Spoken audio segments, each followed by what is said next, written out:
जय श्री राम दोस्तों, सनातन टॉक्स में आपका स्वागत है। दोस्तों, आज हम आपको रूबरू करवाएंगे श्री नकुल शर्मा जी से, जो आजकल युवाओं में सुदामा नाम से प्रचलित हैं और लोगों को प्रचार प्रसार करते हुए श्री भागवत कथा की ओर लेके जा रहे हैं। तो स्वागत करते हैं। जय जय श्री राधे, जय श्री राधे, जय श्री राधे। कैसे हैं नकुल जी आप? बस राधा रानी की कृपा है। और आप कैसे हैं? बहुत बढ़िया। श्री राधा रानी और श्री कृष्ण की कृपा है। उन्हीं की कृपा जरूरी है जी। नकुल जी, सीधा और साफ सवाल, सनातन क्या है?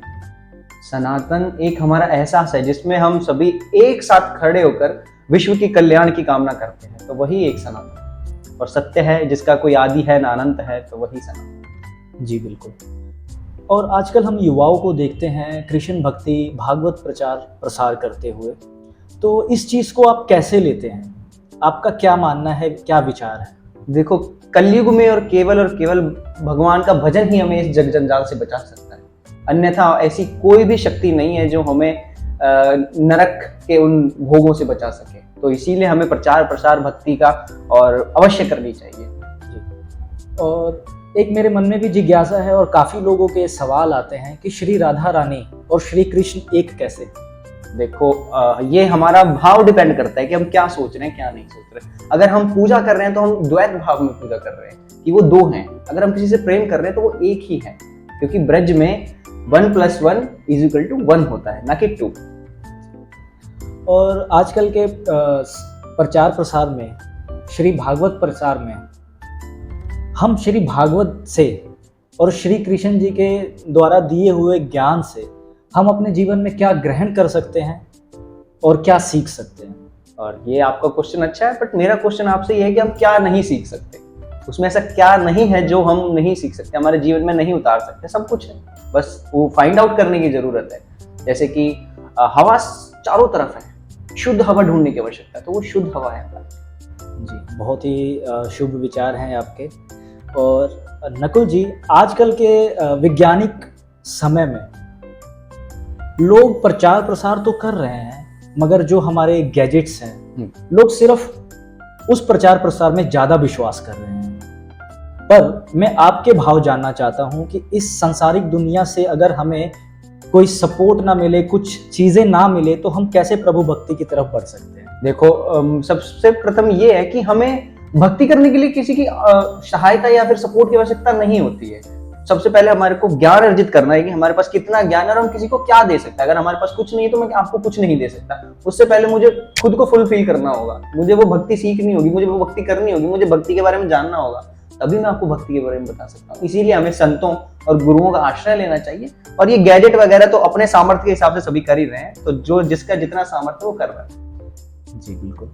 और नकुल जी, आजकल के सांसारिक जीवन में हमारे आजकल के युवाओं के पालन पोषण में गृहस्थी, और हम सीधा कहें तो हमारे माता पिता के अध्ययन में क्या कमी रही, जो आजकल के युवा भक्ति की तरफ ना जाकर सांसारिक मोह माया की तरफ ज्यादा ही बढ़ रहे? तो ये बहुत अच्छा क्वेश्चन है और ज्यादातर मैं इसी टॉपिक पे बात करना पसंद करता हूँ कि सबसे बड़ी गलती हमारे माता पिता से ये हो रही है कि हम उनको केवल और केवल बच्चों को, वो अपने बच्चों को पैसा बनाने की मशीन बना रहे हैं, बस अच्छा इंसान बनाने की कोशिश नहीं कर रहे हैं। जब आप ये कोशिश करते हैं ना, तो आप सबसे बड़ी गलती कर रहे हैं। सबसे पहले माता पिता अपने बच्चों को बताते कि ये तेरा पिता है, ये तेरा चाचा, ये तेरा माता, पर वो भूल जाते कि परम पिता भी है। जिस दिन वो उसको बता देंगे कि ये परम पिता है, तो वो ऐसे अलग रास्ते पर नहीं जाएंगे। तो ये संपत्ति की जगह संस्कार और संस्कृति देने की कोशिश करें। बिल्कुल। और आप तो इतनी छोटी उम्र से इतने बड़े कृष्ण भक्त हो गए हैं कि आपके हजारों और लाखों में फॉलोअर्स हो गए हैं। आप एक आइडियल हैं। तो आपकी नज़र में एक अच्छा भक्त कैसे बन सकते हैं? देखो, भक्त बनना, मैं खुद को, पहली बात तो ये, मैं खुद को भक्त मानता ही नहीं हूँ, क्योंकि मैं अभी इस काबिल नहीं हूँ कि मैं खुद को भक्त बोलूँ। क्योंकि भक्तों का चरित्र बहुत बड़ा रहा है कि उनके पूर्वजों ने कुछ अच्छे कार्य करे, तब जाके वो भक्त की योनि में आए हैं।